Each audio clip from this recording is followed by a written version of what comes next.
Salve, minha rapaziada, tudo bem com vocês? Daniel Brownie falando, mais um vídeo aqui do canal Brownie Fogo. E vamos embora falar do jogo Botafogo e Cruzeiro 0 a 0, tá bom? Vamos falar em linhas simples, tá? Ainda quero fazer uma live hoje com vocês, né, cara? Trocar uma ideia com vocês, beleza?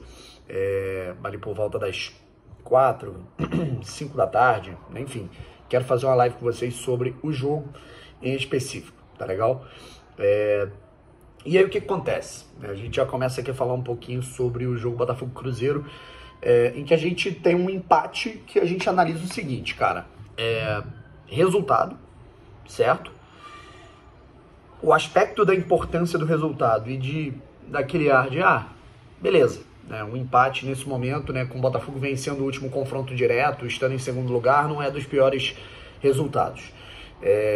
Mas a gente aí avalia desempenho, postura e projeção para os próximos jogos. Por que projeção para os próximos jogos? Eu já vou chegar lá. Com a postura que o Botafogo adota não jogando no Newton Santos, tá bom? Eu não tô puto com o empate, não tô, irritado, né, com o empate, mas talvez eu esteja incomodado com a postura do Botafogo no jogo, com a estratégia adotada, com o fato do Botafogo ter ido a Minas Gerais pensando em empatar, muito possivelmente com o comportamento que o Botafogo teve durante todo o jogo, e com o fator do Botafogo como visitante, né? Se o Botafogo é o melhor mandante entre times da Série A e da Série B, como visitante o Botafogo é uma tragédia, certo? O Botafogo só ter vencido 3 jogos, né, como visitante no campeonato inteiro, e a gente tá, a 8 jogos de acabar a Série B, é uma piada. Certo? É uma piada. Um clube do tamanho do Botafogo só ter 3 vitórias fora de casa é uma piada. Fora a situação do, como é que eu posso dizer, do aspecto do clube, do confronto entre gigantes, certo? O Botafogo enfrentou o Cruzeiro, né? E vale lembrar que o Botafogo não vence um grande clube, né, do chamado G12, tirando os do Rio de Janeiro, né? Você pega os 4 de São Paulo, os 2 de Minas e os 2 do Rio Grande do Sul. Tá? O Botafogo não vence nenhum desses adversários fora de casa desde 2016, certo? Um desses adversários que o Botafogo ganhou, inclusive com o gol do Camilo, foi o Cruzeiro do Mineirão, certo? Isso, assim, é uma parada que me incomoda como torcedor do Botafogo, mas como a gente tem como a maior importância nesse momento, não isso, e sim o acesso, né? Vamos falar um pouco do jogo. Como eu falei, o Cruzeiro precisava mais da vitória do que o Botafogo, porque o Cruzeiro, para pensar em acesso, o Cruzeiro precisa vencer o maior número de jogo possível, né? Eu acho muito difícil que o Cruzeiro suba, né, rapaziada? O Cruzeiro reagiu muito tarde, o Cruzeiro tá jogando bem, tá desempenhando o futebol muito tarde. Se o Cruzeiro tivesse reagido, um pouquinho antes, não, umas 5, 6 rodadas antes, o Cruzeiro tava ali brigando com o Guarani, vamos colocar assim.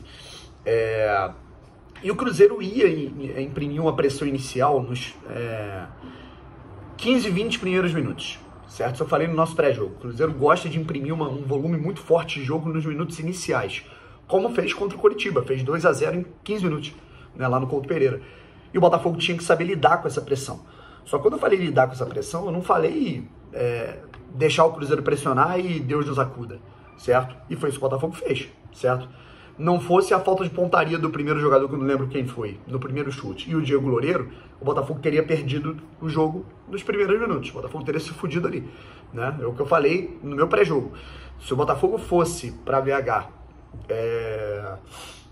pensando em empatar, estacionando o ônibus, o Botafogo tendia a se fuder. E não fossem algumas defesas do contestado, até por mim, do goleiro Diego Loureiro, o Botafogo teria perdido o jogo, certo? E aí, cara, nas oportunidades que o Botafogo teve, o Botafogo não conseguiu fazer fluir o seu jogo. No segundo tempo, o Botafogo foi melhor. O Botafogo fez o Fábio trabalhar algumas vezes, o Botafogo conseguiu chegar mais à linha de fundo, pressionou um pouco mais, quis jogar mais bola, mas foi insuficiente. Chegou um momento em que o empate se desenhava, o Botafogo se fechou e tentou jogar no erro do Cruzeiro.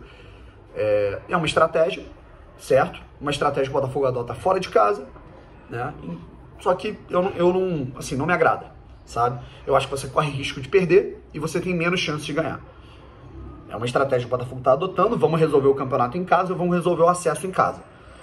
Só que, primeiro, eu não acho isso legal, eu acho que é uma postura que talvez, né, possa fazer o Botafogo não estar sendo tão ambicioso e podendo pontuar mais do que poderia, né? O Botafogo poderia ter pontuado, vencido Vitória, venceu, né? Foi roubado. O Botafogo poderia ter vencido, o Botafogo poderia ter no mínimo empatado com o CSA, certo? O Botafogo poderia ter vencido o Guarani e não aconteceu. Então, eu honestamente acho que a gente tem uma situação muito complicada fora de casa, certo? Ainda mais num jogo contra um grande adversário, né? Um rival interestadual, um clube grande como o Botafogo. Então, eu acho que o Botafogo poderia ter tido uma imposição maior durante o jogo. Em algum momento teve, no início pro meio do segundo tempo, o Botafogo teve uma imposição e quis jogar. Fora isso, cara, deu Cruzeiro, porque o Botafogo se permitiu a deixar o Cruzeiro jogar. E o Cruzeiro, claro, tem algumas qualidades e o time do Botafogo é limitado. Algumas observações, tá? Diego Loureiro, assim, a gente contesta, a gente critica. Eu fui contra a volta dele pro gol. Eu preferi que o Douglas tivesse sido mantido. Garrou pra caralho, tá? Não tem o que falar. Erra a saída de bola, saída do gol, ele é estabanado.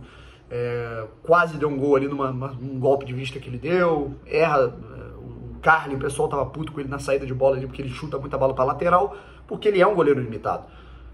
Mas salvou umas 4 bolas ali que seriam gols do Cruzeiro. Então a gente tem que ferir um pouco do nosso ego, né, cara? Isso é uma parada que me incomoda um pouco na galera. Quando um jogador que a galera não gosta, vai bem, a galera torce o nariz. O que custa elogiar, certo? Eu, por exemplo, não gosto do Diego Gonçalves, né? Eu acho um jogador ceboso. Mas o Diego Gonçalves, quando ele vai bem, eu elogio.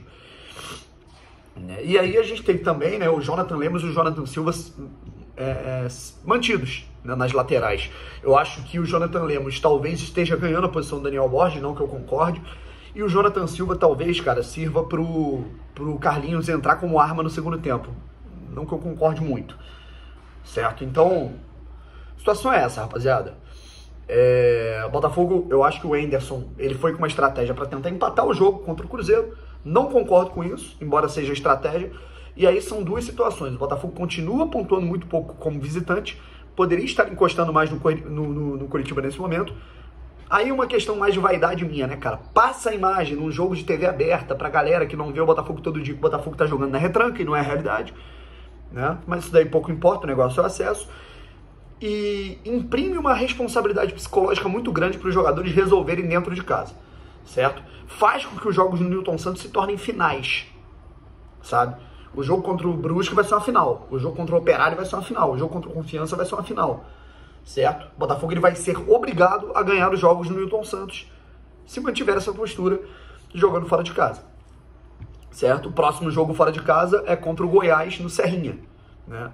Eu temo, né, qual vai ser o comportamento do Botafogo. Eu acho que o Anderson ele vai querer encostar o time, né, estacionar ônibus de novo e, porra, cara, eu acho que isso não é legal. Eu acho que o Botafogo não tem um timaço, né, os jogadores são limitados, até os protagonistas do Botafogo oscilam, como Chay, Marco Antônio, Diego Gonçalves, né, enfim. Mas eu acho que a gente pode mais. E a bola do Barreto, né, cara? O Barreto, na minha opinião, jogou muito bem o jogo inteiro. Putz, cara, mas aquela bola, velho, porra, o último lance do jogo, a gente podia ter matado o jogo ali, cara. Caralho, 2 jogadores passando, se ele solta a bola em um, cara, era pelo menos um lance de muito perigo de gol, certo? Se ele dá um passe, um tapa, né, pro jogador que tava, eu não lembro qual era o jogador que tava passando do outro lado, correndo, em velocidade de explosão, porra, cara, a gente ganhava o jogo.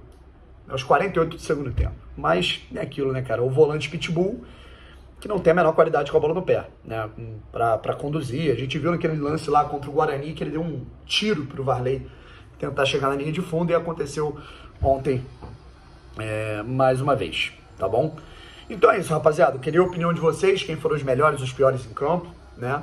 Faço aqui o meu elogio ao Diego Loureiro, que eu fui contra a escalação dele, a volta, eu escalaria o Douglas, cara, embora a galera ainda se sinta insegura com ele, eu acho natural. Pegou muitas bolas importantes que salvaram um ponto pro Botafogo. E hoje a gente vai ficar de olho nos outros resultados aí que vão acontecer, do Coritiba, do Vasco, Vasco, na verdade, é sábado, né? Da galera que vai jogar aí, CSA, Guarani, Avaí, CRB. Vamos ficar de olho em todos esses adversários. Fechou? Tamo junto? Valeu. Mais tarde eu volto com uma live aí com vocês pra gente trocar uma ideia sobre o jogo. Fui!